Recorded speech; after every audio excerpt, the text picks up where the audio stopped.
Saudações biologistas! Sejam bem-vindas e bem-vindos a mais uma edição do podcast Biologismo. Você está ouvindo hoje o episódio número 80 e hoje nós vamos conversar sobre cuidados parentais. Não temos convidados nesse episódio, mas estamos com todos os administradores presentes para bater um papo sobre esse tema muito interessante que a gente tem certeza que você, nosso querido ouvinte, irá gostar. Meu nome é Flávio, eu sou biólogo e apresentador dessa brincadeira e estou aqui com meus queridos amigos de bancada virtual. Dá um salve pra galera aí, por favor. Salve, galera. Hoje eu voltei mais rápido, hein? Eu não fiquei tanto tempo sumido. Foi só um, né? Você gravou o último. Não, foi o último, mas o que lançou não tava, né? Esse último semana passada, né? Não. Então. 78 você não tava. Se vocês não sabem, a gente grava tudo junto aí, cada um lança numa época, então a gente fica bugado, né? A minha cabeça dá uma zoada também. Mas salve, galera, eu sou o Arão, sou biólogo e vamos para mais um episódio supimpa aí pra vocês. Isso aí. Pro ouvinte, você tá você tá em 2 episódios seguidos. Ah, então. Vai, Su. Vou lá eu, hein? Olá, meninos. Olá, ouvintes. Eu sou a Susan Cunha, bióloga, entomóloga, apaixonada pelos insetinhos e tô aqui pronta para mais um episódio com vocês. É isso aí. Antes da gente começar então essa conversa, eu quero pedir para você, nosso ouvinte, para avaliar o nosso podcast na sua plataforma preferida. Você pode nos dar 5 estrelas, favoritar o nosso podcast, seguir. Cada plataforma tem sua característica aí, tem sua maneira de avaliação, né? E isso ajuda muito a gente no engajamento do público. E fora isso, é importante também a gente saber a opinião, né, de quem nos ouve. Então, depois que você ouvir essa conversa, deixa seu comentário na caixa de perguntas do Spotify ou manda nas nossas redes sociais, ou se preferir ainda pelo nosso e-mail biologismo.podcast@gmail.com. O Aron esteve presente no último episódio, se eu não me engano foi ele que fez o convite para as nossas redes sociais, então hoje a tarefa fica a cargo da dona Susan Cunha. Eu de novo. Então vamos lá, né? Vamos convidar o pessoal, você nosso ouvinte que está sempre nos acompanhando por aqui, ou você que chegou agora, está nos ouvindo pela primeira vez. Nós convidamos todo mundo para conhecer o trabalho do biologismo também nas redes sociais. Então dê uma olhadinha, nos prestigie, estamos no Facebook, Instagram, YouTube, TikTok, sempre trazendo informações diárias, bem leves e interessantes sobre o mundo da biologia e do meio ambiente. É só procurar por @biologismo em cada uma dessas redes ou acessar o Linktree que está na descrição desse episódio e aí você acha lá todos os lugares onde a gente tá e aproveita para olhar todos, hein? A gente espera por vocês. Boa, é isso aí. Pausa rapidinha para a gente agradecer aos nossos apoiadores que contribuem através do nosso Pix ou do nosso Apoia-se, onde você tem acesso a diferentes recompensas. E no plano Urubu Príncipe você tem acesso a um grupo do WhatsApp exclusivo para apoiadores e um agradecimento nominal aqui no podcast Biologismo. Portanto, a gente gostaria de deixar o nosso muitíssimo obrigado a todos os nossos apoiadores e, claro, muitíssimo obrigado também ao novo apoiador desse plano, o Júnior Guimarães. Valeu demais, essa ajuda faz muita diferença pra gente. Agora só mais um recado rapidinho da Susan e a gente já parte para a conversa de hoje. Se você acompanha o nosso trabalho e gosta do nosso conteúdo, você pode nos ajudar ainda mais agora. Nós estamos com uma campanha de financiamento coletivo através do apoia.se, onde você pode contribuir a partir de R$5 e ganhar recompensas. É só acessar o link apoia.se/biologismo para ver os valores e as recompensas. Se você quiser contribuir sem recompensas ou com qualquer outro valor, você pode doar através do nosso Pix, que é o biologismo@gmail.com. Mas se você não pode nos ajudar financeiramente, compartilhe o nosso conteúdo com seus amigos, dá um feedback pra gente sobre o que você está achando e avalie o nosso podcast em sua plataforma preferida, que já é de grande ajuda. Muito obrigada, seu apoio é de extrema importância pra gente. Bora lá então, vamos lá para essa conversa de cuidados parentais. Comentei aqui em casa outro dia que a gente ia gravar sobre esse tema e a Ju falou assim, cuidado parental? Ué, mas isso daí não é cuidar do filho e tal, o pai e mãe cuidando do filho. E aí eu falei, é exatamente isso, né? Daí, tipo, às vezes pode estranhar o termo, né, para um podcast de biologia, mas existe muito cuidado parental na natureza, na biologia, ou até mesmo a falta dele, né? E são muitas maneiras diferentes, né? A gente pode dizer falta de cuidados parentais, mas em alguns casos você vai ver que sim, né? E como que a gente teve a ideia para esse episódio?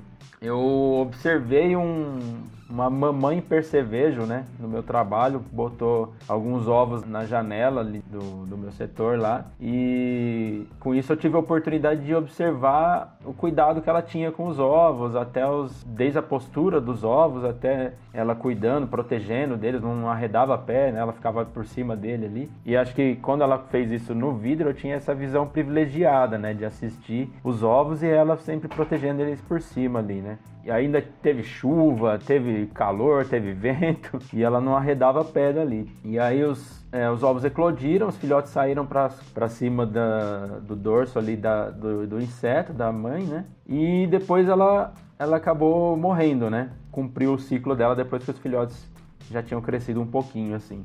E aí a gente começou a conversar sobre isso, né, Susan? Que é uma coisa interessante de ser observada, assim, né? Porque mesmo animais talvez não tão complexos, né, como insetos, assim, que não tem nem metamorfose nesse caso, né?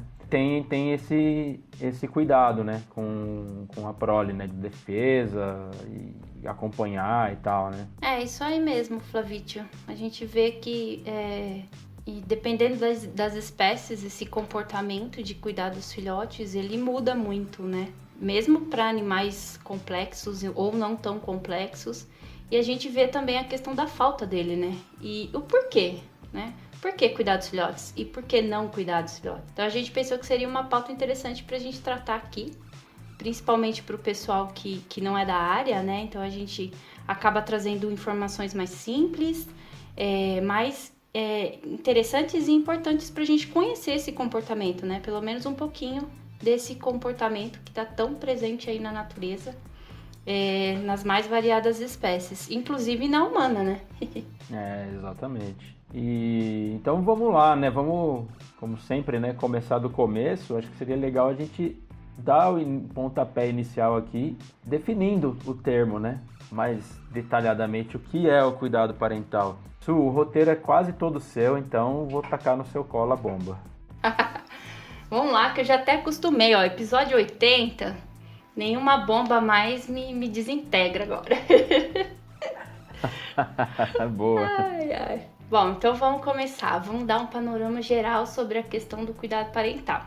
Bom, para início de conversa, para explorar o tema, todo tipo de comportamento de cuidado com os filhotes, até que esses filhotes alcancem a independência, né, consigam viver por si só, a gente chama de cuidado parental. Então, esse cuidado parental ele pode ter início antes mesmo do nascimento dos filhotes, né? Que a gente pode considerar como cuidado parental. Preparo de ninhos, preparo de tocas e diversos outros tipos de abrigos que vão receber ou os ovos ou os filhotes, né? Isso já é um tipo de cuidado parental. Já depois do nascimento, né, desses filhotes, os cuidados ainda podem se estender ou não, dependendo da espécie. E esses cuidados eles podem incluir então aí alimentação dos filhotes e proteção contra predadores. Todos esses cuidados variam bastante de espécie para espécie, como a gente já falou, e aí vocês vão ver vários exemplos que a gente vai trazer aqui. E eles podem ser realizados tanto pela fêmea, pelo macho, né, ou por ambos. Na maioria dos casos onde a gente vê esse cuidado parental, esse cuidado é estritamente materno. É uma coisa que a gente também vai explorar nessa conversa de hoje. Também existem, como a gente já comentou, centenas de espécies onde a gente não vê nenhum tipo de cuidado parental. Os filhotes já estão por si só, desde o momento que vem ao mundo e se viram. Exatamente.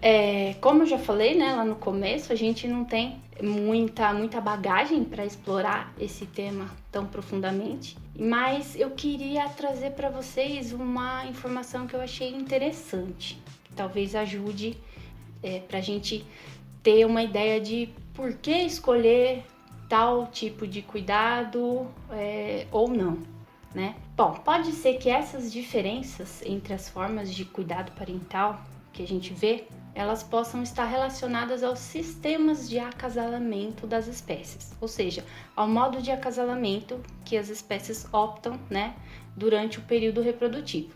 Bom, para quem não está familiarizado, a gente vai listar esses sistemas de acasalamento bem rapidinho aqui, para a gente dar uma introdução no tema. E a gente selecionou os 4 principais, né? E eles são divididos em monogamia, que eu acho que é um termo bem conhecido, né? Onde o macho e a fêmea formam um casal. E essa união ela pode ser tanto por toda a vida, como a gente vê em várias espécies de aves, ou apenas durante um período reprodutivo. E na monogamia, geralmente, tanto o pai quanto a mãe cuidam dos filhotes. Então, o cuidado parental é chamado de biparental. E esse sistema é muito comum entre as aves, né? São monogâmicas, grande maioria delas, e esse cuidado é biparental. Tanto o pai quanto a mãe está lá envolvido, né? No caso, o fêmea e o macho. A gente tem outro sistema de acasalamento que seria a poligenia. Nesse caso, o macho ele se acasala com diversas fêmeas durante o período reprodutivo, enquanto a fêmea só vai cruzar com apenas um macho, né? Nesse sistema, o cuidado parental ele costuma ser realizado mais pela fêmea, né? Porque o macho vai estar por aí acasalando com várias fêmeas, né? Não vai ter tempo para esse cuidado. E é um comportamento que a gente vê na maioria das espécies de mamíferos. Um terceiro sistema de acasalamento seria a poliandria, que é o contrário da poligenia, né? No caso, é a fêmea que vai se reproduzir com diversos machos, enquanto o macho vai estar associado a apenas uma fêmea no seu período reprodutivo. Nesse caso de poliandria, é comum apenas os machos apresentando comportamento de cuidado parental, né? Diferente do que a gente viu lá em cima. Esse é o caso, por exemplo, das emas, né? Que dão que são uma exceção aí no mundo das aves, né? A gente vê um sistema diferente do que a gente costuma ver, com um cuidado parental também diferente. E o último, também é um que é mais conhecidinho, que é a poligamia. Tanto o macho quanto a fêmea vão se acasalar aí diversas vezes e com diversos parceiros. E aí, nesse caso, o cuidado parental ele pode ser realizado por qualquer um, tanto fêmea quanto macho. E também, nesse tipo de sistema, é onde a gente vê principalmente a ausência do comportamento, do cuidado parental, né, que a gente falou.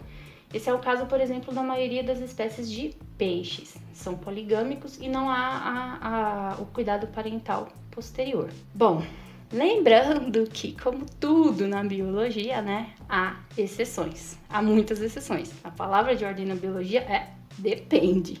Então, para quem quer ser biólogo já sabe, né? Se liga nessa porque essa é a palavra de ordem.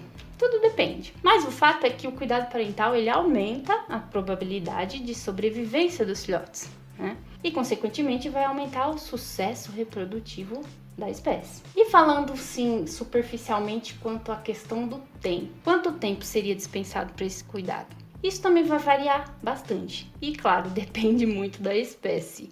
Outra vez a palavra depende. Teoricamente, né? Quanto mais tempo a gente vai dispensar para cuidar dos filhotes, mais a chance dos filhotes sobreviverem. Porém, quanto mais tempo a gente dispensa para o cuidado dos filhotes, menor tempo os pais se veem aí livres para procurar novos parceiros e gerar novos descendentes. Principalmente naqueles sistemas de acasalamento onde o acasalamento ocorre com diversos parceiros. Então isso é uma questão.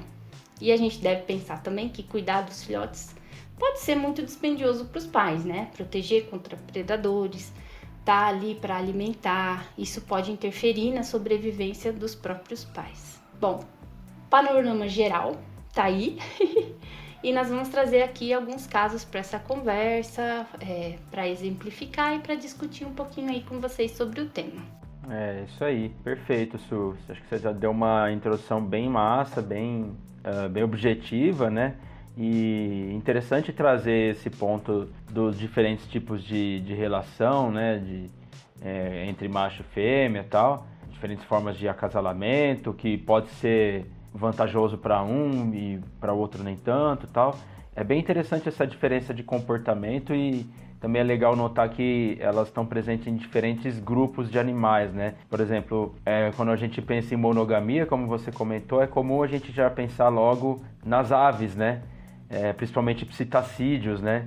Mas não é uma exclusividade desse grupo, né? E como você comentou, tudo depende na biologia, né? Que nem quanto tempo cada indivíduo vai gastar cuidando dos filhotes ali, então tudo isso sempre depende do grupo, né? Da espécie, né? Uma coisa que eu pensei também, que acho que é interessante, a gente acabou não fazendo esse levantamento, não sei se também é uma coisa fácil de encontrar, é a questão por falta de um termo melhor, vou usar o termo porcentagem, vai? Porque assim, às vezes você pensa, tal bicho cuida dos filhotes só por 10 dias, né? Mas quanto tempo esse bicho vive, né? Qual que é a média de vida dele?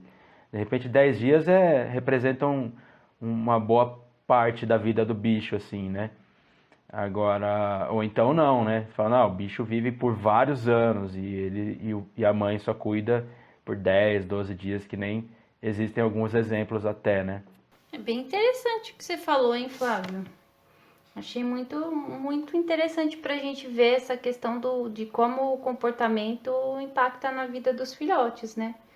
Porque esse tema, né, esse tipo de comportamento, ele é bem estudado, né? A gente vê, nossa, deve ter muitos trabalhos de diversas espécies que já têm a descrição de como é o cuidado parental, né? Uhum. Eu acho que um apanhado desse seria bem interessante mesmo. Não sei se seria fácil de fazer. Acredito que não seja muito. Mas seria bem interessante mesmo pra gente ver a questão do impacto, né? Porque, sei lá, eu penso assim também. Não tem como a gente querer comparar, porque tem filhotes que chegam ao mundo, não tem condição nenhuma de sobreviver sem os cuidados, né? Uhum. Enquanto outros já conseguiriam, né, sobreviver. Então, tem essa questão também que eu acho que, né, durante a evolução, a gente vê espécies onde há mais necessidade do cuidado parental, esse cuidado parental vai ser mais longo, mais efetivo, né, porque senão o sucesso da prole, da reprodução, vai ser prejudicado, né?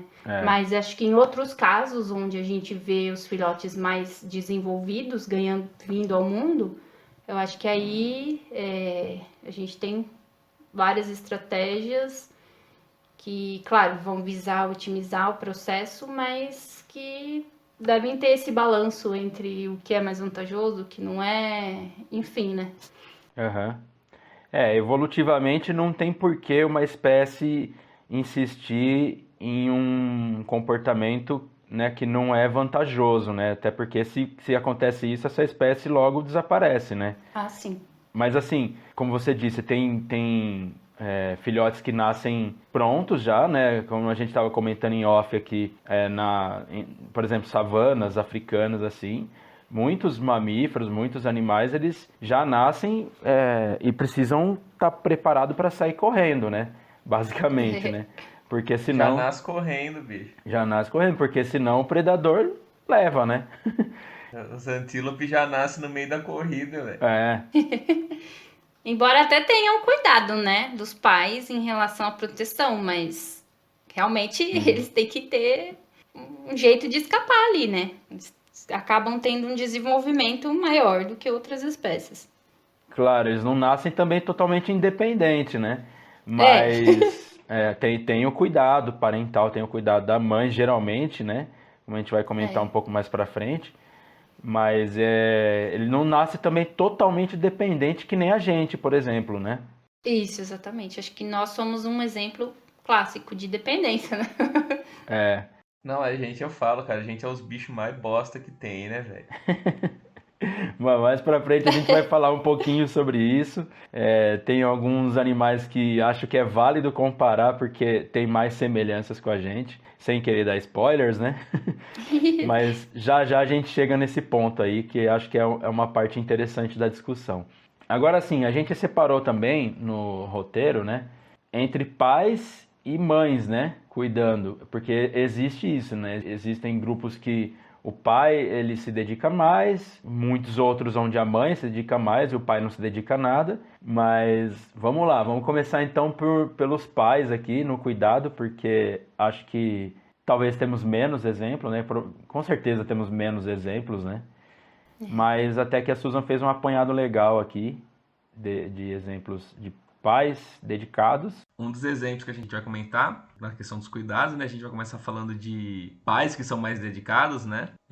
Um dos exemplos é a barata d'água, que a gente pode falar. Que eles, praticamente, os machos, eles são vamos dizer assim, vão disponibilizar o corpo para ser uma cama para que as fêmeas fecundem diretamente neles, né? Uhum. Então eles vão ficar lá cuidando da prole como se fosse literalmente uma cama mesmo, né? Os filhotes, eles vão ficar se desenvolvendo lá. E o outro clássico, né? Que acho que até várias curiosidades a gente já viu o pessoal comentar, é o cavalo marinho, né? Que durante o acasalamento a fêmea vai introduzir o órgão opositor no interior de uma pequena bolsa, né? Que fica situada no macho. Então quem fica prenho é o macho, né? Então a fecundação é feita diretamente dentro dessa bolsa do macho, né? Que daí é liberado os espermatozoides e ocorre a fecundação. Uhum. Então é o macho que engravida nos cavalos marinhos, né? Então quando você vê aqueles vídeos lá dos cavalos marinhos soltando os filhotes, tudo aquilo lá é tudo o macho que faz, né? Exato. Inclusive na época do Dia dos Pais, o cavalo marinho é figura carimbada nas páginas de biologia aí, né? É o que mais tem, os pães, né? Aparece bastante, é um exemplo sempre que o pessoal comenta sobre pais dedicados na biologia, na natureza, o cavalo marinho geralmente é um dos principais aí que eu acho que é ganha o destaque. único, não é, mano? Que acontece isso? Eu acredito. Bom, não sei, não. Eu nunca vi nenhum falando que acontece a mesma coisa. É que eles falam, né, a questão dos machos ficarem grávidos, né, porque a fecundação vai ocorrer realmente dentro das estruturas que parece uma bolsinha no macho, né? Uhum. Eu acho que isso talvez seja uma característica que a gente não tenha em outros animais. Dessa fecundação ocorrer dentro do macho. Uhum. Mas tem vários outros exemplos, né, que a gente vai também citar da questão dos machos cuidando. E uma coisa interessante também é que depois do nascimento não tem mais nenhum tipo de cuidado, né? Uhum. Os cavalos marinhos cuidam ali até o momento do nascimento, onde eles saem da bolsa do pai, e aí depois se cuide, meu bem, sozinho. Se É que vira. fala, bichão, engravidei aí, já não é nem pra engravidei, agora se vira aí, irmão. Já fiz mais que eu quero pra fazer. Se vira maluco. E o da barata d'água também, também é um outro caso interessante, né? Se muito você legal. nunca viu uma imagem dessa, geralmente é uma imagem até que bem conhecida na internet, né? Por conta de fake news e que causa arrepios na galera da tripofobia aí, né? Verdade. Vocês já viram um ao vivo, assim? É lindo. Não, nunca vi nem uma barata d'água viva ao vivo. Ai, é lindo o macho, assim, com os ovinhos tudo pregadinho, assim. É muito bacana de ver. É difícil, né? Até porque ver a imagino. própria barata já é difícil em algumas regiões, né? E só por curiosidade, que eu comentei esse lance da fake news aí, acho que talvez seja interessante a gente comentar que volta e meia, até desde a época dos e-mails, né, roda essa imagem da barata d'água macho com vários ovos sobre as asas ali, né? E aí tem uma historinha lá que esse animal pode te picar e vai necrosar a sua pele, sua pele fica toda esburacada, não sei o quê. É tudo mentira. Vinha no e-mail, né? Cuidado. E a gente até publicou uma vez sobre isso, né? E assim, tem uma foto tipo de um pé cheio de buraquinho, assim, é tudo edição, né? De Photoshop, tudo montagem. E aí essa foto com os buraquinhos e a foto da barata d'água cheia de ovos nas asas causa um rage, a galera fica revoltada por causa do lance da tripofobia. Vem as fotos do calcanhar de maracujá. Exatamente, isso aí. Nossa. Aliás, se vocês não sabem o que é calcanhar de maracujá, não procurem no Google, tá? Mesmo que você goste de ver nojeira. Vieram. Agora fiquei curiosa. Eu vou ver depois. Mas é interessante trazer esse exemplo de insetos no cuidado, principalmente pais, porque a gente quase não vê tanto cuidado parental nos insetos, embora haja em muitas ordens, assim como o Flávio falou lá no começo do nosso episódio, né, que motivou a gente a falar sobre isso.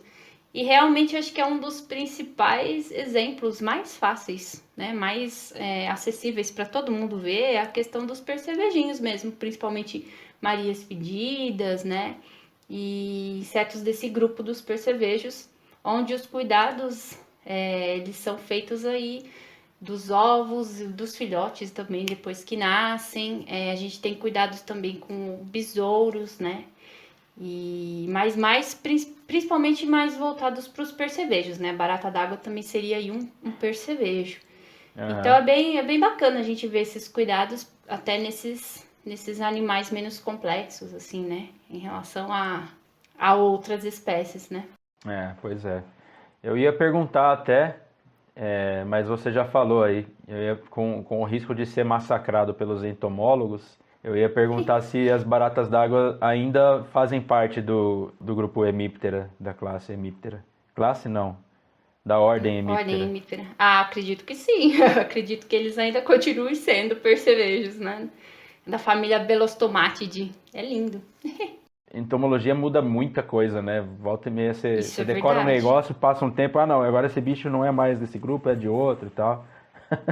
Assim como o próprio Hemiptera, né? Antigamente a gente tinha a classe Homoptera. Uhum.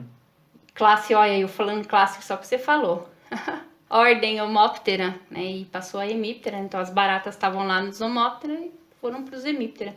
Mas continua sendo percevejo, sim. Eles têm características dos outros percevejos. Uhum. Mesmo sendo aquáticos, né? A gente tem vários outros percevejos que também são aquáticos. De outras famílias, né? Sim. Seguindo então aqui na nossa lista, a gente tem mais 2 exemplos de pais, né, no cuidado parental, e são 2 aves, né? Então aqui, o próximo que a gente vai falar aqui é o kiwi. Pode ser, eu joguei no Google agora para confirmar, mas pode ser chamado de kiwi também, ou kiwi, não sei. Eu vou chamar de kiwi. Não confunda com a fruta, né? Exato, eu ia falar isso. É um animal que é um clássico aí também na internet, justamente por conta das montagens, das brincadeiras com a fruta kiwi, né? Ela tem algumas características, né, interessante. Uma das principais características desse grupo, desses animais, é o ovo, o tamanho do ovo em relação ao corpo, né, da ave, que é muito grande, né? Quase desproporcional, assim. O ovo chega a ser cerca de 6 vezes maior do que o normal para uma ave desse porte, né? Então é um sofrimento para a coitada da fêmea, né? Fazer a postura dos ovos, né? Mas ela ainda tem algum auxílio do pai, né? Não sei se ele fica ali dando um apoio moral durante o parto, mas ele ajuda na construção dos ninhos, né? Na incubação dos ovos e tal. Tudo isso é tarefa do macho, né? Eles têm um período de incubação, que é o maior período de incubação de todas as aves, que é de cerca de 80 dias, quase 3 meses, né? Bastante tempo, né? Para se levar em consideração, assim, para uma ave, né? Comparar com o de galinha, né? Que é 21 dias. Exato, ainda bem que não é comercializado também, né? Ia dar para alimentar uma semana alguém. Tem isso também, né? De repente valeria a pena. Os veganos desligando o podcast agora, né? Nesse momento. Brincadeira, galera. Vamos lá. Sem perder o foco aqui. Esse ovo grande é uma coisa que foi uma adaptação, né, mais recente a esse ambiente da Nova Zelândia, né? Que é de onde as aves são originárias. E o sucesso reprodutivo ele é maximizado investindo-se justamente em descendentes mais fortes e menos numerosos do que em muitos descendentes mais fracos, como é comum em vários outros grupos de animais, né? Então o kiwi, os filhotes saem do ovo bem formados já, né? Com penas, com os olhos abertos, bem nutridos, né? Nutridos o suficiente para sobreviver pelo menos uma semana, que é uma boa vantagem, né? Para quem acabou de chegar ao mundo aí, né? E aí a partir disso eles estão sozinhos assim para procurar comida para se virar, para se alimentar. Muito louco, o bicho já nasce com graduação, né, velho?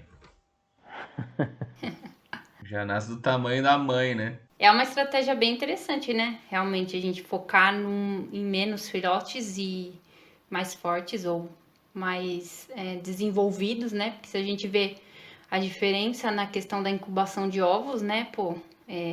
O ovo está sendo formado ali por muito tempo, então todo aquele gasto energético que a fêmea tem, e até, sei lá, de repente até sofrimento para colocar um ovo desse porte, resulta aí numa estratégia onde os filhotes já estão por si só depois. Então, os pais estão livres aí para seguir, para se reproduzir novamente, enfim, né? E aí, teoricamente, esse filhote teria muito mais chances, sendo mais forte, né? Do que a gente ter aí vários filhotinhos mais fracos, né?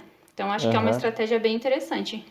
Você investir ali no desenvolvimento no ovo para que o filhote já saia apto para ganhar um mundo rápido, né? É igual a gente comparar, claro que a comparação não é bem diferente, que são espécies diferentes, grupos diferentes, mas tipo, é igual se comparar com uma tartaruga, mas que vai lá, bota 50, 60, 70 ovos e desses 60, chega à fase adulta, né? Exato. Não que isso seja melhor ou pior, né, gente? Nada na biologia um é pior que o outro, porque o animal se adaptou, evoluiu até aqui, e não é que ele é pior que o outro, né? Então, é justamente isso que eu ia comentar. Cada estratégia funciona melhor para um grupo de animal ou até para o ambiente em que ele vive, né? Então, eu acho bem interessante essa questão, porque, né, para o kiwi foi mais vantajoso investir em um único animal, um único filhote, forte, bem desenvolvido e tal. Mas tem muitos outros animais, que nem você comentou, da tartaruga, peixes, né, aranhas, que a estratégia é gerar muitos filhotes, né, de dezenas até milhares, né, dependendo do grupo de animais, né. Tem alguns peixes também que expele milhares também né? Exato, cara. E isso mostra como que a evolução funciona diferente, né, cara, para cada grupo de seres vivos, né. Então, realmente, é a adaptação ao ambiente, a adaptação às condições ali, né. Então, para um foi mais vantajoso gerar muitos filhotes, né, uma coisa mais estatística, assim, né. Quanto mais tem, maior probabilidade da espécie seguir adiante, né. Enquanto para o outro foi melhor gerar ovos maiores, filhotes mais fortes e tal, mas menos filhotes, né. Não é uma coisa muito lógica, né? Ou pensada assim, né? Tipo, vai ser desse jeito. É o que foi, o que a evolução selecionou, né? Seleção natural mesmo, né? Então vamos lá. Eu falei que tem mais uma ave aqui, que no caso aqui são os pinguins, o pinguim imperador, né? Que também é famoso, tem vários documentários aí, né? E mesma coisa, né? As fêmeas do pinguim imperador põem um único ovo, né? Geralmente em maio, junho, no final do outono, né? E elas abandonam esse ovo imediatamente para passar o inverno no mar. Então o ovo é incubado pelo macho durante cerca de 65 dias, que corresponde justamente aí ao inverno antártico, né? E para superar aí temperaturas de menos 40 graus, né? E ventos de cerca de 200 km por hora, um ambiente bastante hostil, né? Para qualquer animal, qualquer ser vivo, né? E os machos não abandonam o ovo sob hipótese alguma, né? Porque o ovo congelaria, né? Obviamente, nessas condições, né? Então eles sobrevivem à base da camada de gordura acumulada durante o verão, né? Por isso eles podem recorrer a essa estratégia de ficar ali incubando o ovo, né? Sem se alimentar, praticamente sem se mover, né? E a fêmea só substitui o macho quando ela regressa no início da primavera. Mais um exemplo de pai dedicado. Exato, e tem, né, que eu comentei dos documentários, né? Tem aquele lance de quando eles trocam, né? Eu não sei agora se eu estou confundindo, se é outro pinguim que faz isso, mas tem a passagem do ovo de um pro outro, né? Do macho pra fêmea e tal, né? Que às vezes o ovo perde, Isso, não é? Exatamente. E aí, se não consegue passar, o ovo sai rolando, vai embora, né? Tem até alguns registros disso, né? Já era, né? Perdeu, não tem como recuperar mais o bicho e tal. É aquela parada pro ovo não encostar, né? Não pode encostar, senão Não encostar no solo, exatamente. E é interessante até você assistir os documentários, é um momento tenso, assim, né? Porque Os o caras põem bicho umas fica. músicas maior escrota, né, velho? Coitado dos bichos sofrendo lá, os caras botando as trilhas sonoras ali fundo lá, velho. de, Umas Pra dar uma óperas, né? tensão pro momento, né? Mas é que o bicho tá. Muito foi dedicado para aquele momento, né? E aí, quando ele não consegue fazer a passagem, perde o ovo, acaba desperdiçando um tempo ali de reprodução, de poder passar os genes adiante, né? Bom, já trouxemos alguns exemplos de pais cuidadosos, pais dedicados aos filhotes. E agora a gente vai falar um pouco sobre a questão das mães no cuidado parental. E aí a gente trouxe alguns exemplos aqui para mostrar para vocês sobre a presença da mãe, o quanto é importante a presença da mãe para algumas espécies, principalmente nesse cuidado. Bom, vamos falar primeiro sobre as mães marsupiais, né?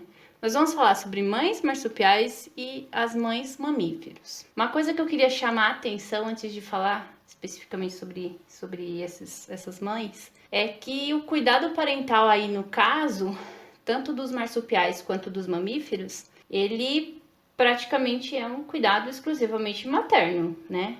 No que se diz respeito à questão de alimentação, pelo menos, né? Porque as mães marsupiais fornecem um local para os filhotes se desenvolverem e as mães mamíferos vão fornecer o alimento, né?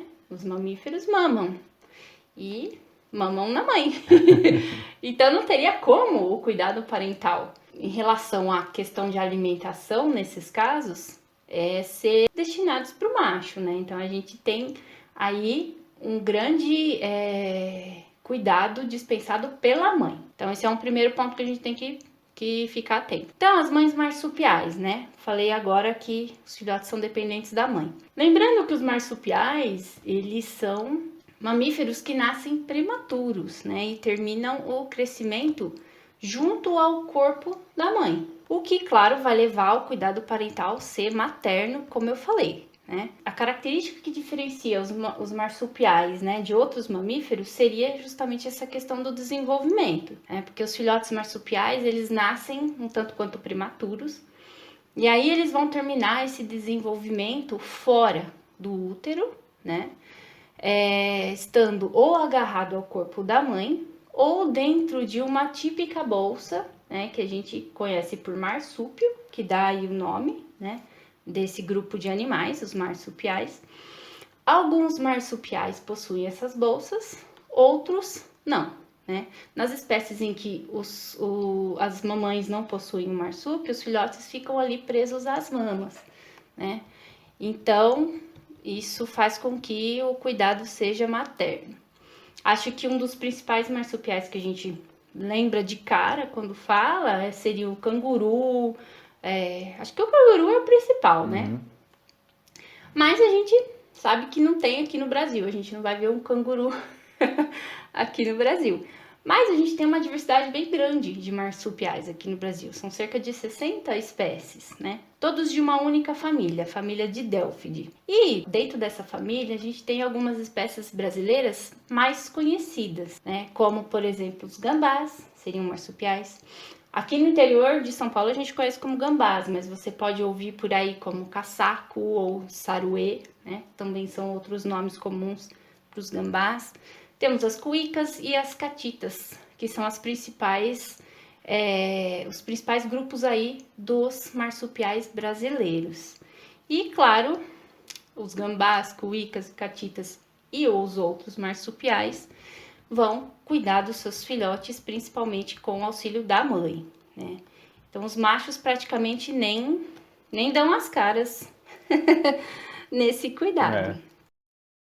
E eu lembrei que eu separei aqui para nossa conversa de hoje uma questão super legal sobre uma ave muito bonitinha que parece um marreco. Ela é chamada de pica-parra e também é conhecido como cachorrinho do rio em algumas regiões. Ela está presente no Brasil todo, pica-parra, Pois é, acredite, mesmo a gente nunca tendo ouvido falar sobre ela, ela tá por aí no Brasil todo. Mas é mais comum nos rios amazônicos, né? E ela não é uma ave tão fácil da gente avistar. E eu tô falando dela aqui agora porque duas coisas legais. O macho da pica-parra, ela apresenta uma característica assim, tipo, única no mundo das aves. Que ela também tem uma bolsinha, uma cavidade embaixo das asas. Então, a gente pode comparar essa bolsinha do pica-parra como o marsúpio, né, dos cangurus, ou até mesmo a bolsinha lá dos cavalos marinhos. Então, ela é a única ave que possui uma bolsinha que vai carregar os filhotes recém-nascidos durante as primeiras semanas de vida. Então, o cuidado parental com essa ave, né, a pica-parra, é bem legal porque também é um macho que cuida bastante. A gente poderia ter falado lá dela no tópico anterior de pais no cuidado, né? Mas enfim, acho que acabei falando dela mais aqui porque eu lembrei da bolsinha. Sim.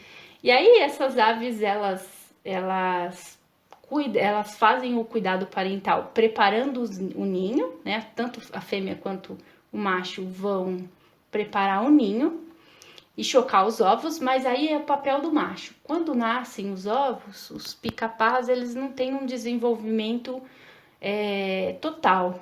Os filhotes, eles nascem não inteiramente formados, e aí eles vão completar esse desenvolvimento na bolsinha que está nas asas do pai. Então aí o pai tem um papel importante, porque só o pai tem essa bolsinha, e vai carregar os filhotes durante todo o resto do desenvolvimento. Então tá aí, ó, a gente vai fazer um post bem legal sobre a pica-parra também nas nossas redes, então acompanhem. E aí tá um exemplo de pai dedicado e pai com bolsa. Pois é. Né? Diferente aí, uma coisa diferente. Que bacana. Pô, nunca tinha ouvido falar, não, dessa espécie, dessa pica-parra. Gente, procura a foto dela, ela é lindinha. Ela tem um pezinho todo manchadinho assim. Eu acabei de procurar. O Wiki Aves fala bastante. Você viu, Aaron, que linda? O pezinho dela parece uma pantufinha amarela e preta. É lindinho, pica-parra. Mas, pô, muito legal, hein? Parece um pato, né? Ele é aquático, né? Essas aves aquáticas. Parece um marrequinho, sei lá, uma coisinha assim. Bom, legal, muito massa você ter trazido isso. Foi uma curiosidade interessante. E agora sobre os marsupiais, né? Realmente é um belo exemplo, né, de mães dedicadas, né, no cuidado, de cuidado parental aí. Porque tanto cangurus quanto gambás, né? A mãe tem que ficar carregando os filhotes aí para cima e para baixo por um tempo considerável, né? E o exemplo que a gente tem aqui no Brasil, né, do gambá, né? É bem comum a gente ver, inclusive, a mãe andando com vários filhotes pendurados, né?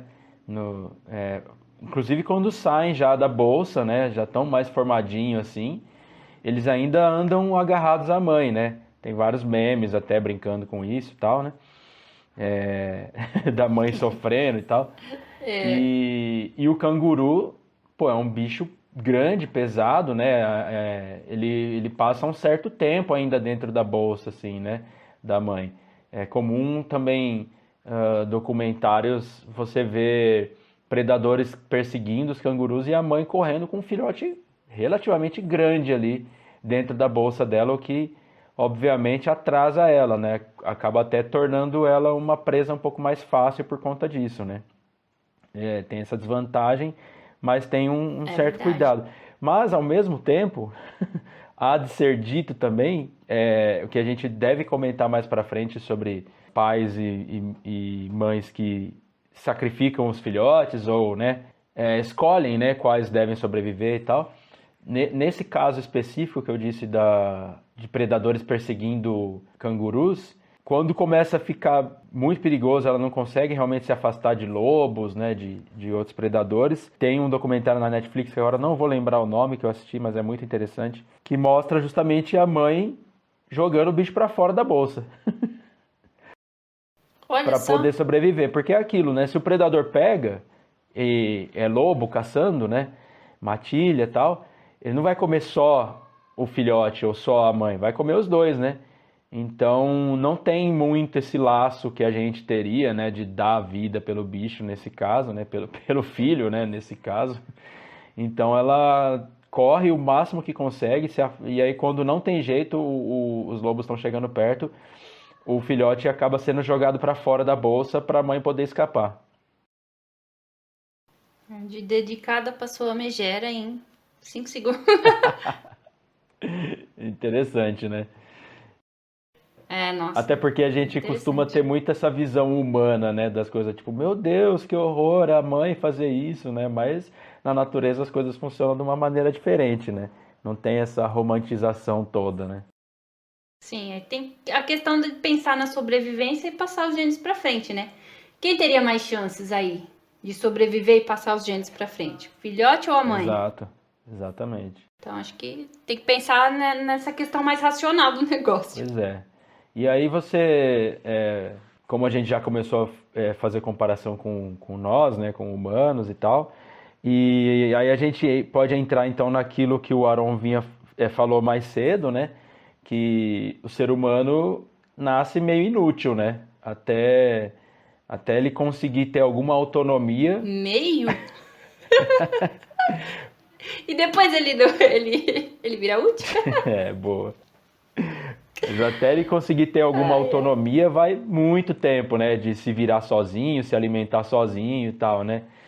Outras espécies ainda a mãe cuida, tá? Mas tipo, cuida por 2 anos, cara. A gente aí tá com 10 anos, é uns merda ainda, cara. 15 anos. Mas o que a gente pode fazer de comparação que eu acho interessante, inclusive com um grupo que é bem semelhante a nós, humanos, são os orangotangos, né? Que a gente às vezes pensa muito nisso, né? Dessa questão de, o ser humano é muito dependente, é um dos animais mais inúteis, assim, porque demora muito para se virar sozinho. Mas o orangotango, ele fica muito tempo também sendo cuidado pela mãe, né? Os filhotes ficam por volta de 6 ou 7 anos sob esse cuidado parental da mãe, né? E nesse período a mãe ensina eles onde encontrar comida, como comer e até mesmo como fazer um abrigo, né, para eles dormirem e tal. E aí outra coisa que é interessante é que as fêmeas de orangotango continuam visitando suas mães até por volta dos 15 anos. Os machos já são mais desligados, né, mais desnaturados, assim, né? Olha lá as coincidências, né? Com outros primatas aí que a gente... Mas é bem interessante, né, essa questão. Eu acho legal esse lance do orangotango.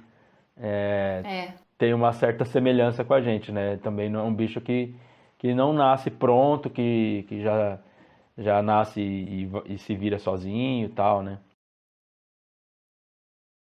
E é interessante também ver esses períodos, né? Como a gente já falou lá no começo, né? Esse período dispensado para o cuidado parental. Olha só quanto tempo, né? Dedicado da vida dos pais aos filhotes. E algumas outras espécies a gente vê pouquíssimo tempo, né? Então tudo tá relacionado com otimizar a questão da reprodução. E aí vai depender muito também da questão do desenvolvimento, né, de cada um dos filhotes. E acaba sendo realmente uma dedicação grande, né? O macho ele ainda consegue se desprender e tal, a fêmea ela acaba ficando presa a isso, né? Por bastante tempo, né? E, bom, o próximo tópico aqui, a gente fala sobre cuidados parentais ainda, mas com o auxílio, né? De avós, de irmãs, de outros membros do bando, né? Que é justamente essa questão do cuidado pelo bando, né? Que é um cuidado denominado como aloparental, né? Que também é uma coisa interessante que está presente em vários grupos de animais aí, né? A gente vê como é interessante, né? Acho que otimiza bastante, porque divide o cuidado com vários membros, né? O cuidado acaba sendo feito por vários outros, que não só os pais, né? Macho e fêmea ali, ou só a fêmea no caso. E isso vai otimizar, claro, vai garantir aí um maior cuidado para os filhotes. Então, as espécies que vivem em bandos, elas são mais privilegiadas quanto à questão do cuidado parental, né? Uma maior proteção contra predadores, né? Acaba sendo uma É, coisa mais comum em animais sociais, né? Essa questão de ter a proteção de mais indivíduos ali para animais mais vulneráveis, né? Agora, partindo para um outro ponto já, para o outro lado do campo aqui, a gente vai falar agora sobre os pais desnaturados, né? Os pais que não são... É claro que a gente está falando desse ponto de vista nosso, né? Humano, né? São termos que mais com uma visão mais humana, assim, né? Nem comentei antes aí, casos que se acontecem com seres humanos, todo mundo ficaria horrorizado, né? E é óbvio que isso não se aplica na natureza, porque o bicho segue o que é vantajoso para a espécie, o que é vantajoso para o indivíduo e tal, né? E a gente tem então aqui um exemplo que volta e meia a gente comenta no podcast, né? Já apareceu em alguns episódios esse assunto, que são as aves que parasitam ninhos de outras aves, né? E a gente tem como exemplo o chopin, né? E o cuco, né? Como funciona essa questão de parasitar ninhos? Quando a fêmea de uma espécie cria o seu ninho, faz a oviposição lá, bota os ovos lá no ninho, e assim que ela não está vigiando o ninho, essas aves que parasitam os outros ninhos, ela bota o ovo dela no ninho da outra ave e deixa lá para outra ave criar, né? E, em alguns casos, inclusive, ela chega a jogar fora, né, os ovos, né? Quando não, o próprio filhote impostor faz isso, né? Quando nasce, ele joga o ovo para fora, né? é isso aí. Isso é muito interessante esse comportamento. Muito, muito doido, né?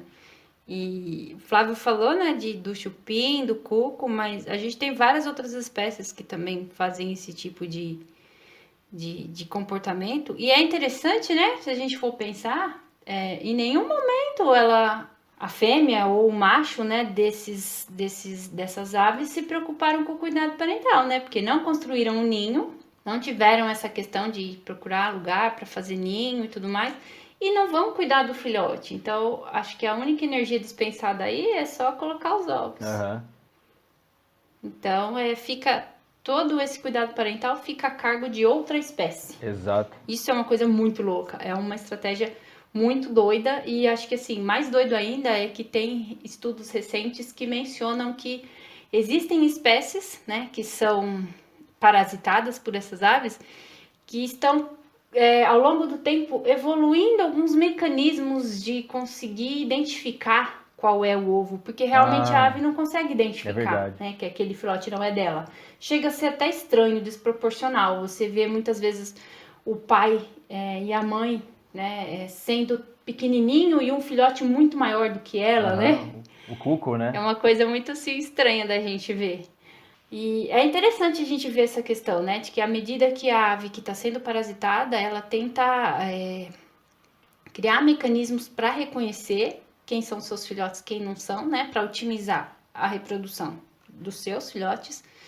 E assim como a ave que parasita acaba arrumando outras estratégias para conseguir driblar esses mecanismos de encontrar realmente qual é a espécie, qual é o seu filhote. Então é uma coisa que vai evoluindo junto, né? À medida que um vai se encaixando, o outro vai se encaixando, tentando os dois sobreviverem ali, né? Porque pense, a espécie que está cuidando de outro filhote vai estar tendo a sua reprodução prejudicada em algum aspecto. Né? Exato. Mas claro, acho que a gente também não tem que interferir, que acho que é uma coisa interessante. Às vezes as pessoas veem isso e querem tirar os filhotes, joga fora do ninho porque não quer que, né?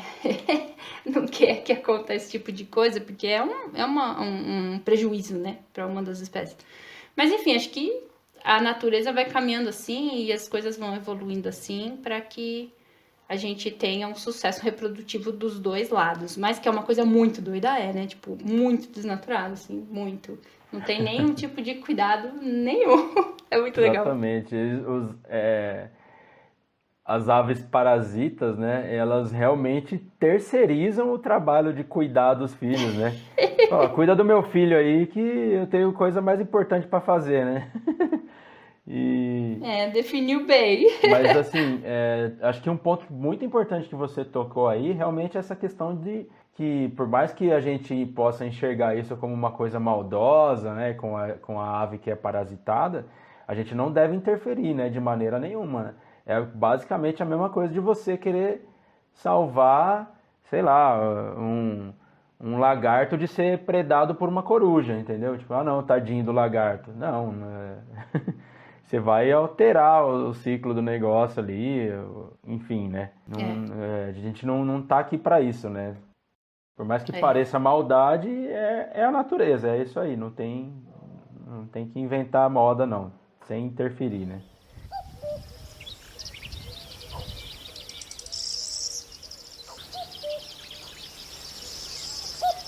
Tá, então aí continuando esse tópico de pais desnaturados, tem o urso cinzento, né?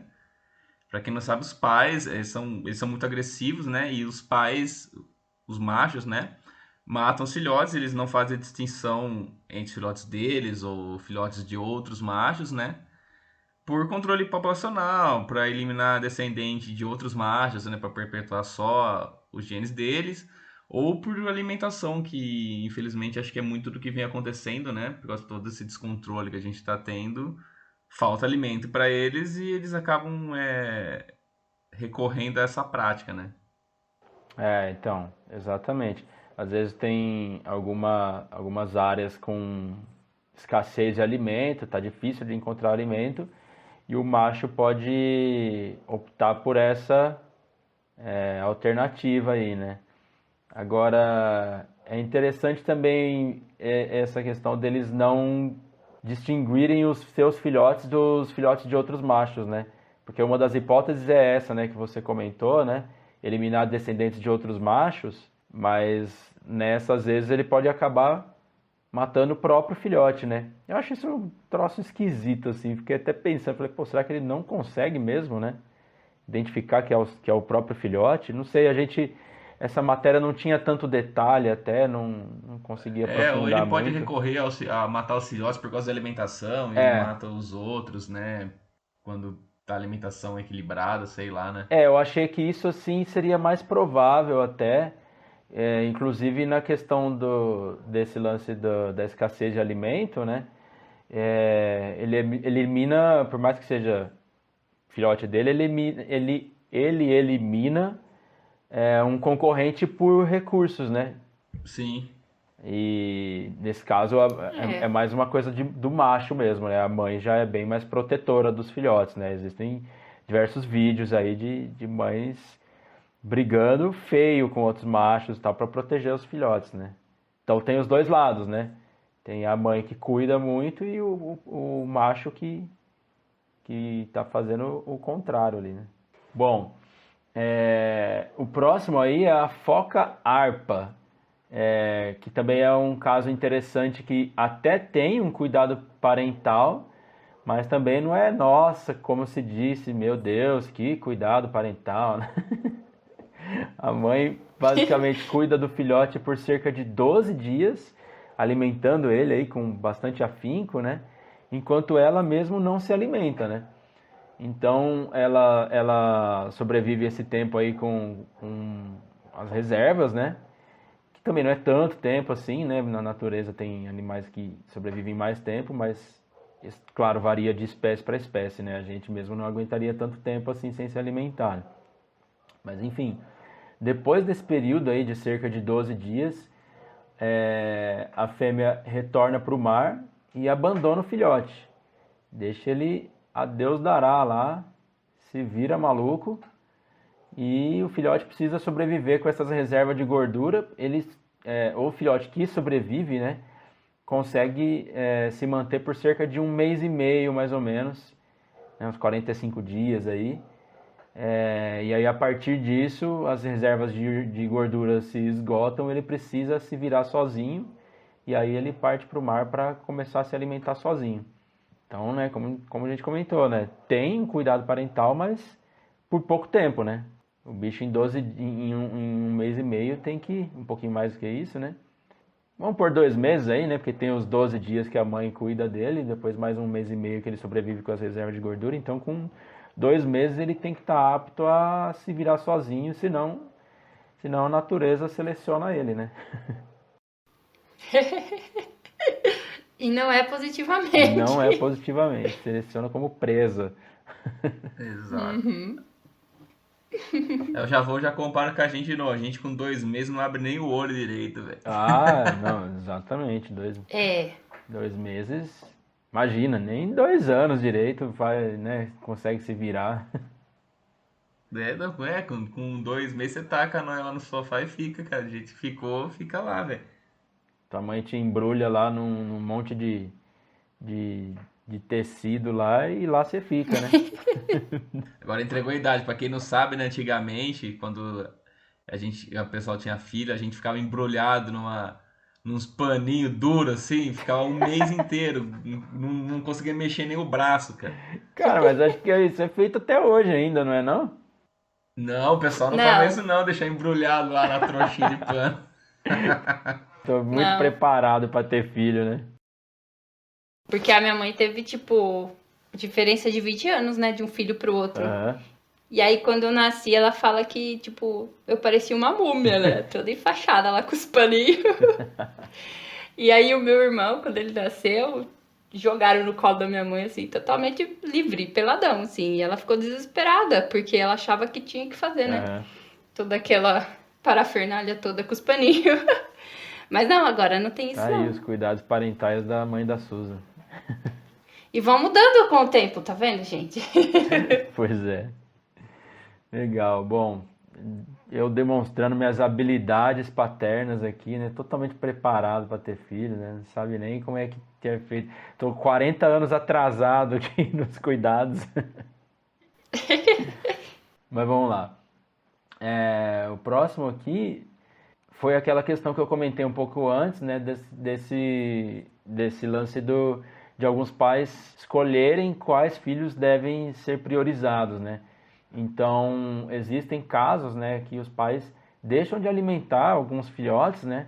Escolhe um filhote ou outro ali, ou até mesmo pode matar os filhotes mais fracos, né? Geralmente isso ocorre por falta de alimento, né? Por escassez de alimento. Então a mãe ou o pai, mas geralmente é a mãe mesmo, tem que escolher, né? E aí ela acaba selecionando o mais fraco e deixa ele de canto ali porque os outros têm mais chances de sobreviver, né?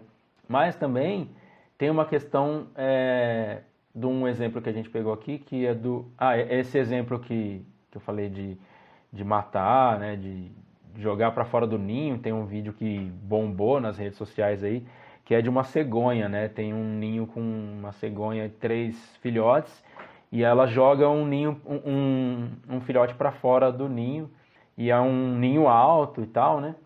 Fica no alto, né? E horrorizou a galera, né? O pessoal ficou em choque, né? Bom, e mais um exemplo, né, de pais desnaturados seriam os hamsters. Quem tem hamster aí em casa, ó, tá cuidando de um pai ou de uma mãe desnaturado aí. Vocês vão ver quando eles tiverem filhotes. Bom, as fêmeas de algumas espécies desses hamsters são agressivas até mesmo com os próprios filhotes, né? Se sentirem um ambiente assim ameaçado, elas podem matar os filhotes e até mesmo comer os filhotes, né? E aí a gente entra até num próximo tópico, né, que seria o nosso aqui, dando um gancho que os hamsters eles podem estar tanto no tópico dos pais desnaturados como dos pais que se alimentam dos filhotes, né? Já que se a gente deixar os hamsters juntos com os seus filhotes por mais aí de 3, 4 semanas, as mães podem comer sim a ninhada, né? É uma estratégia reprodutiva de algumas espécies desses roedores. E aí, então, a gente já entra, né, com esse gancho do hamster no tópico de pais que se alimentam dos seus filhotes. E como a gente até já falou, né, em outros momentos aí nessa conversa, a gente tem exemplos de pais que se alimentam dos filhotes por conta de algumas condições adversas. O Aron também falou dessa questão quando falou lá do urso, né, Flávio?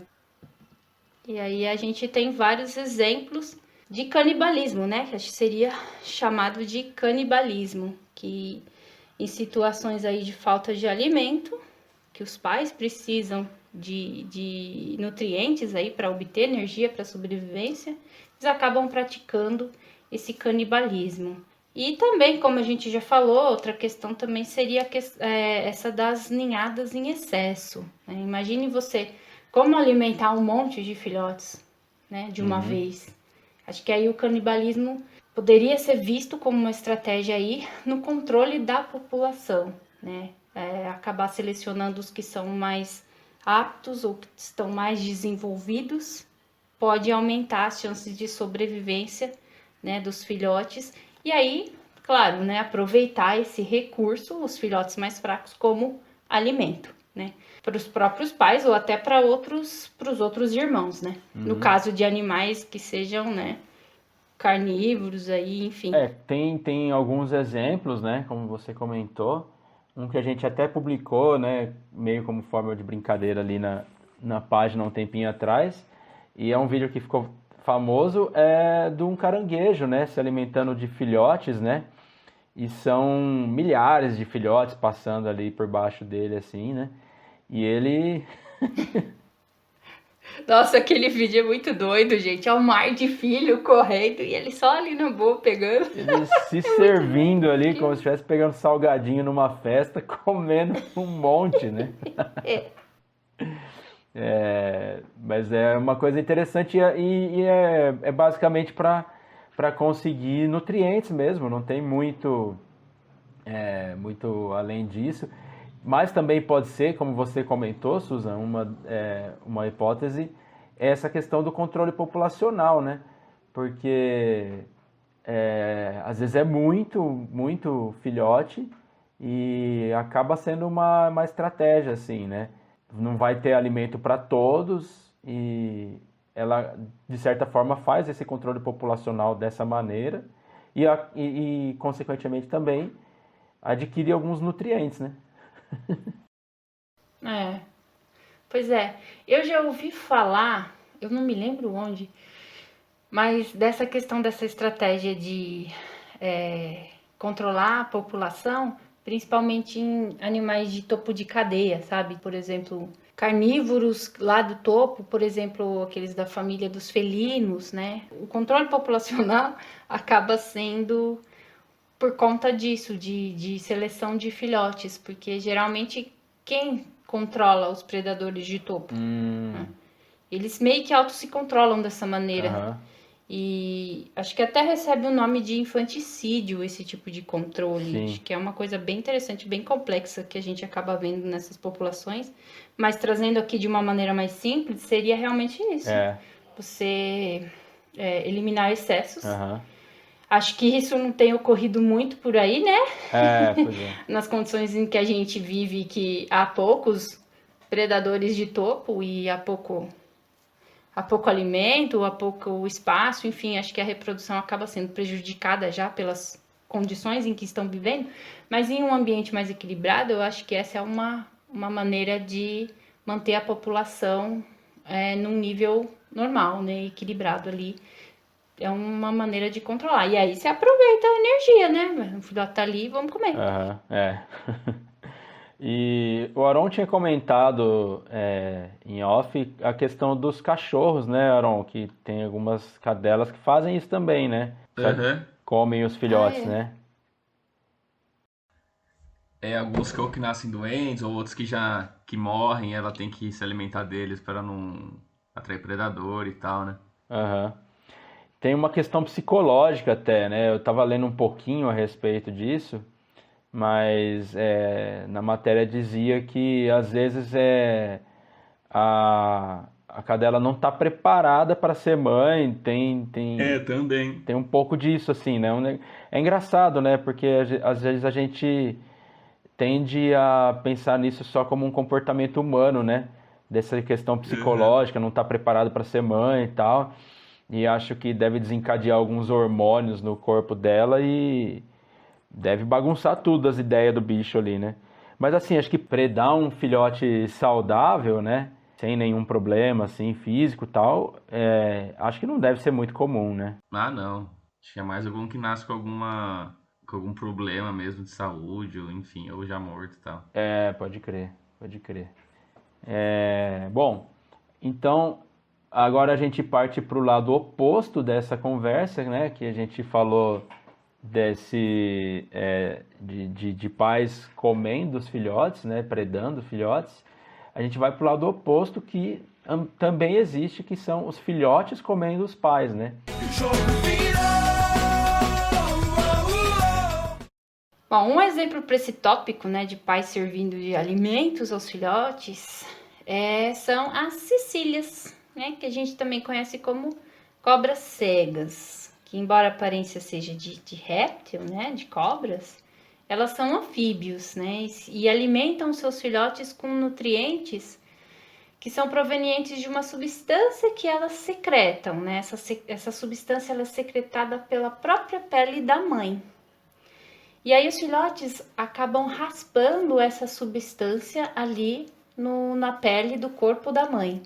Né? Foi publicado um artigo bem interessante na Nature, falando dessa questão, contando aí com a participação de pesquisadores brasileiros aqui do Instituto Butantan. E também foi citado, essa questão também foi citada pelo Vitor Milanese lá do episódio 69, onde a gente falou das planárias. Então aí a gente vê um cuidado parental de um anfíbio, né, no caso das cecílias. Na verdade, aí a gente não vê as cecílias servindo de alimento propriamente dito para os filhotes, mas aí os filhotes acabam tendo que raspar ali a pele da mãe para conseguir uma substância, né, o alimento que vai ajudar aí para que eles se desenvolvam em filhotes adultos, né, em filhotes adultos, para que eles se desenvolvam aí em adultos. É interessante a gente falar sobre isso, porque acaba servindo como uma introdução para esse termo, né? Como é que é o nome? Matrifagia, né? É o nome, né? Mas assim, realmente os filhotes não comem a mãe, né? Não se alimentam da mãe, mas eles se alimentam, sei lá, eles raspam ali, eles obtêm o nutriente dela diretamente da mãe, né? Comendo a pele, raspando a pele, sei lá, se alimentando dessa substância que ela excreta pela pele, né? Então, assim, realmente eles não... A mãe não é predada, vamos dizer assim, mas eu acho que serve como uma introdução, né, para esse tema, e que é bem interessante. É interessante também, né? É legal essa estratégia, né, que não é tão comum, né, mas não é tão extrema, né, a mãe continua viva, né. Isso é verdade. Agora, os seguintes que a gente tem nessa lista, aí já é realmente a questão do sacrifício mesmo da mãe pela prole, né, e aí a gente tem alguns exemplos aí. Eu achei interessante que os exemplos que a gente tem, são mais 3 aqui que a gente tem, são todos aracnídeos, né? São 2 espécies de aranha e um pseudo-escorpião. Eu não sei se isso é comum em outros grupos de animais, mas o que a gente encontrou por enquanto são justamente duas aranhas e um pseudo-escorpião, né? E aí vamos falar um pouquinho aqui então desses exemplos que a gente tem. Peraí. Bem, fala oi para os ouvintes do biologismo. Oi, ouvintes da biologismo. Essa é minha esposa, pra quem não conhece, acabou de chegar do rolê. Enquanto eu tô aqui. Olha só. Flávio trabalhando e a Ju no rolê, hein? Exatamente, eu aqui no meu trabalho não remunerado e a minha esposa dando rolê, vai vendo. Uma coisa. Outra coisa. Mas vamos lá, vamos continuar aqui com os filhotes devoradores de mães. E aí então os exemplos que a gente tem aqui é aranha caranguejo, que acho que tudo isso entra nessa questão da escassez de alimentos, né? sempre vai ser esse o principal motivo, né, disso acontecer. E a aranha caranguejo é justamente isso, né? Momentos de escassez de alimento, as mães permitem que os filhotes a devorem, né? E o outro exemplo que a gente tem também é uma outra aranha que eu não sei se ela tem nome popular, não encontrei, mas o nome da espécie é Stegodifus dumicola, e aí após a eclosão dos ovos, a mãe secreta substâncias nutritivas que estimulam os filhotes a picarem e envenenarem ela, e o negócio já é mais detalhado nesse, né? Então, assim, são aranhas sociais, e as aranhas que não se reproduzem, né, não conseguem ter seus próprios filhotes, elas também se sacrificam pelos filhotes de outras aranhas. Então tem esse lance parental, mas também tem a questão do grupo, né? Achei interessante esse lance delas se sacrificarem realmente pela espécie, né? E não só pelos próprios genes, né?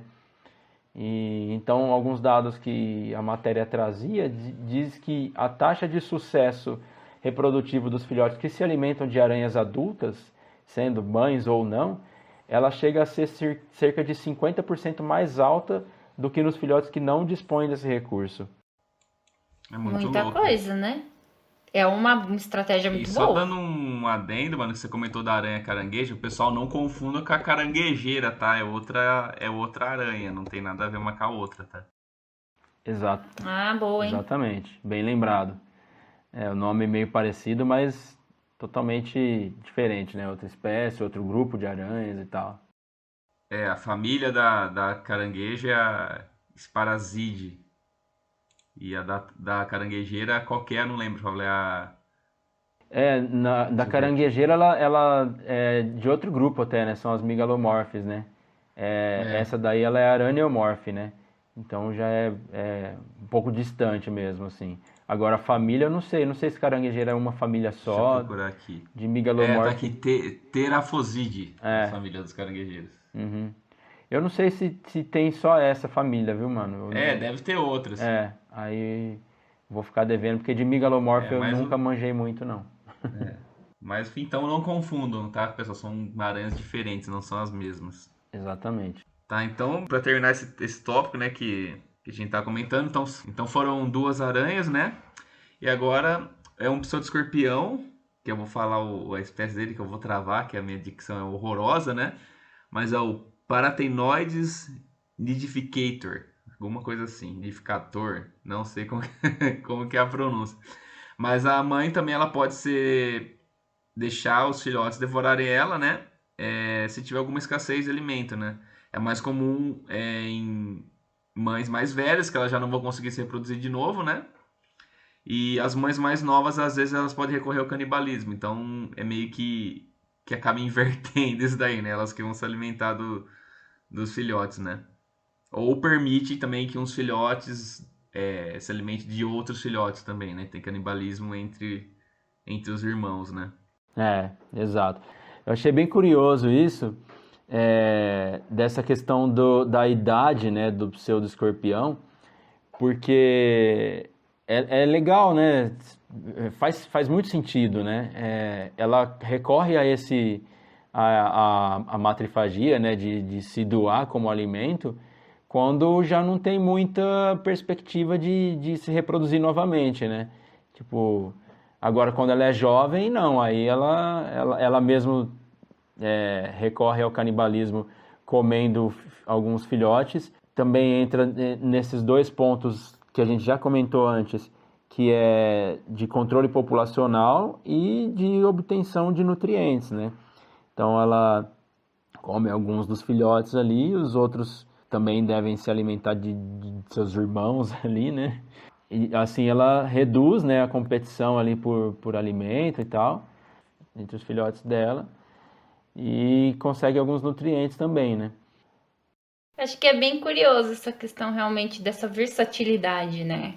Dela conseguir se adaptar ao comportamento de cuidado parental, dependendo do estágio da vida em que ela se encontra, né? Então, se é mais vantajoso nesse momento tal comportamento, é o que é exibido. Por outro lado, em outra ocasião, esse outro comportamento é mais importante, mais interessante para mim nesse momento. Então aí ela opta por outro. Isso aí eu acho que é fantástico.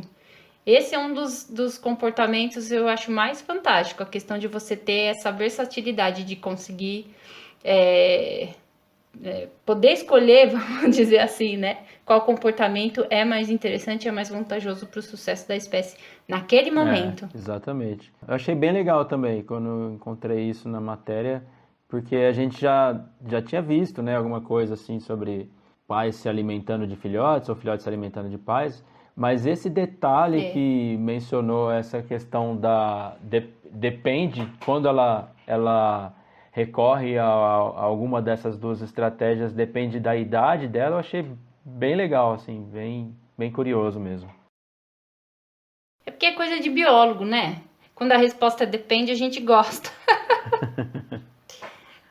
Depende. Ela pode isso ou pode aquilo, depende. Então aí já desperta atenção.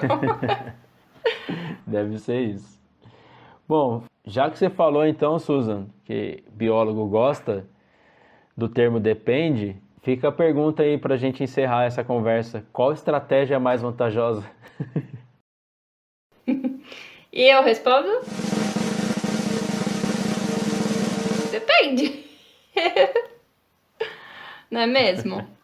E realmente depende, né? Se a gente for ver a quantidade de exemplos que a gente deu, cada um com as suas particularidades, a gente vê que ao longo da evolução, os comportamentos que apresentem um balanço ideal aí, interessante entre o sucesso da sobrevivência da prole e o sucesso reprodutivo dos pais, eles são mais favorecidos, né, do que outros, que vai otimizar aí essa continuidade de espécie para espécie. Então, acho que depende é a resposta que definiria muito bem essa questão, qual estratégia. Não sei, aí a gente tem que ver.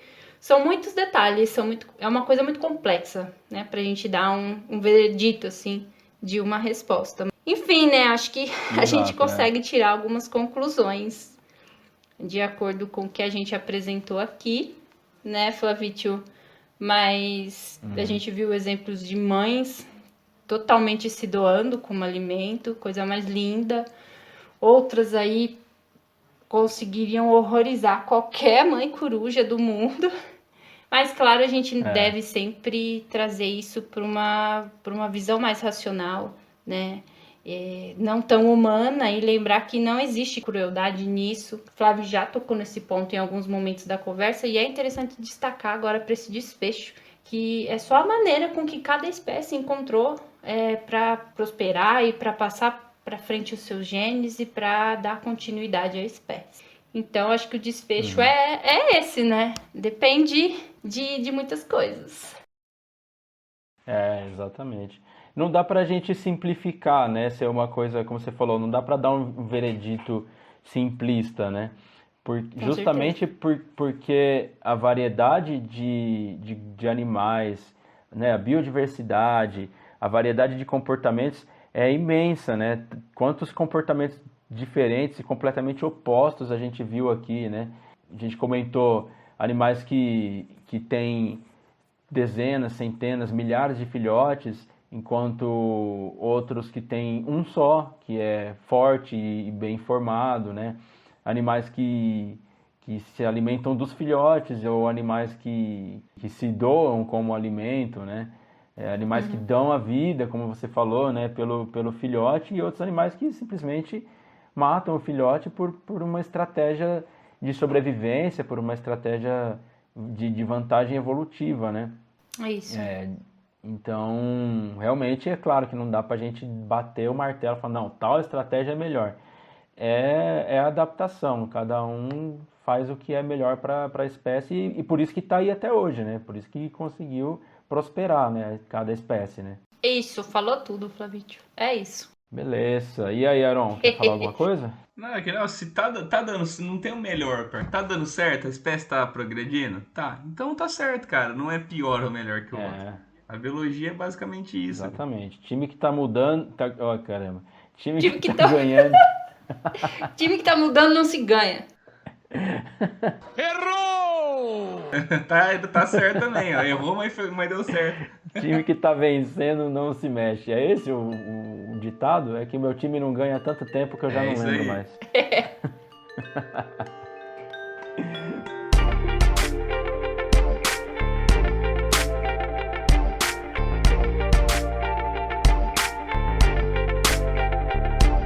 Vamos lá para o nosso tradicionalíssimo momento indicações culturais. Vou fazer de novo aqui, hein? Para ser democrático, justo, vou fazer um sorteio aqui. Aron caiu como primeiro. Sei.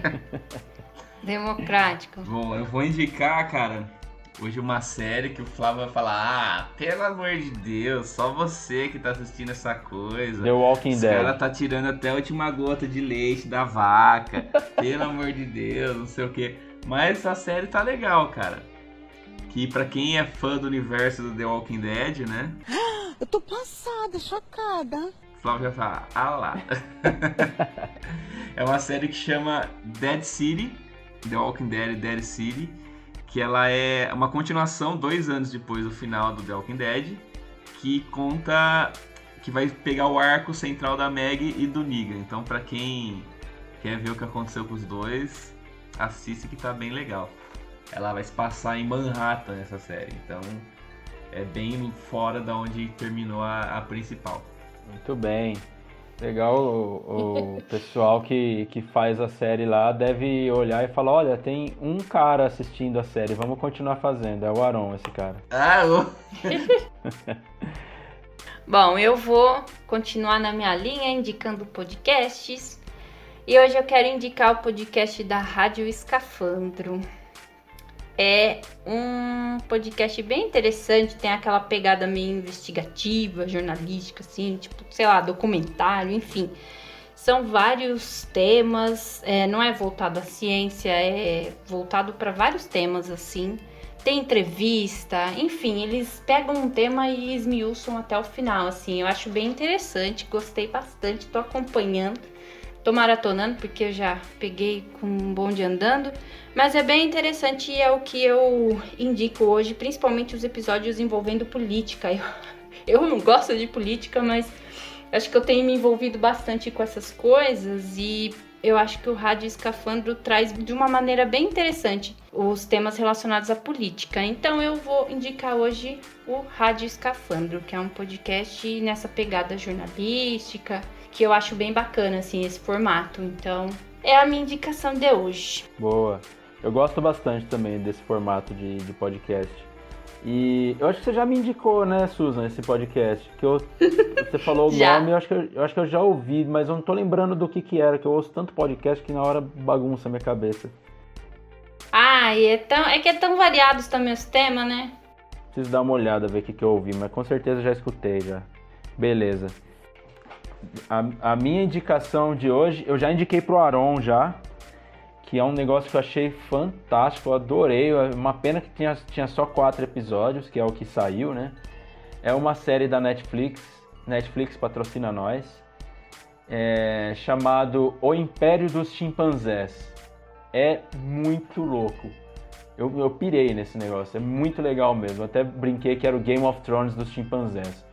Porque ele fala, ele aborda, eles acompanham um grupo de chimpanzés na floresta de Uganda, né? Cara, o tanto de coisa de dinâmicas sociais, familiares, até política, sabe? Disputa de território.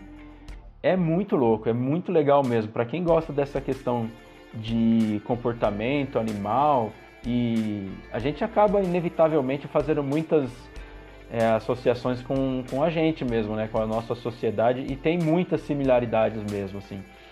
Então, para quem gosta desse assunto, dessa área, né? Hoje a gente falou bastante de comportamento animal, eu acho que vale muito a pena. São 4 episódios, é novo, né? Uma série nova que saiu esse ano na Netflix. Tem conflito entre 2 grupos de chimpanzés, tem até uma espécie de uma guerra lá entre eles e tal. Conflitos mesmo, né? Enfim, é massa demais. Acho que vale muito a pena. Quem tá ouvindo aí o podcast, desliga aqui e já liga a Netflix pra assistir, porque é muito da hora. Gostei muito mesmo. Muito bom. Você chegou a ver, Aaron? Não, eu vou ver se eu assisto esse fim de semana.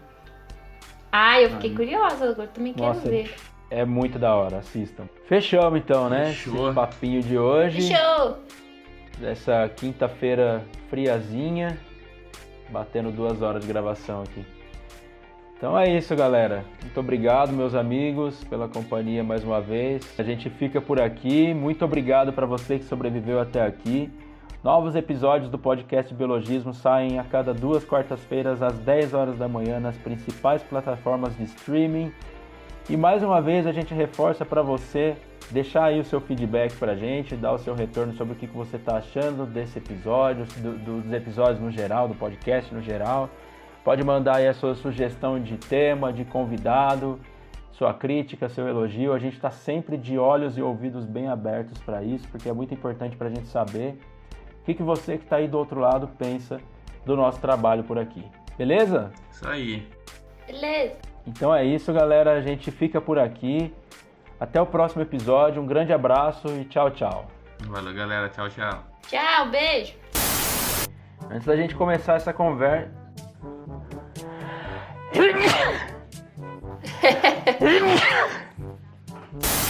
Cansado dessa abertura.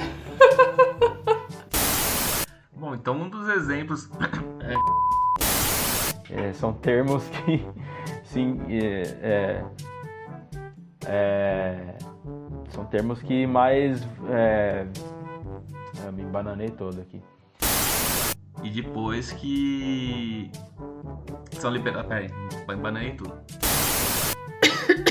Ai, perdão, esqueci de fechar pra tossir. A mesma maneira que as espécies que são parasitadas. Sou eu que tô fazendo esse barulho? Qual barulho? Então, eu tô ouvindo, mas não sei se é seu ou do Flávio. Faz algum sentido isso que eu falei, Susan? Não sei. Na verdade, eu nunca tinha ouvido falar isso. Flávio, seu áudio tá uma bosta aqui pra mim. Eita, sério, mano? Cara, tá tipo... Quase não dá pra te ouvir, cara. Ah, estranho. Sei lá, umas interferências.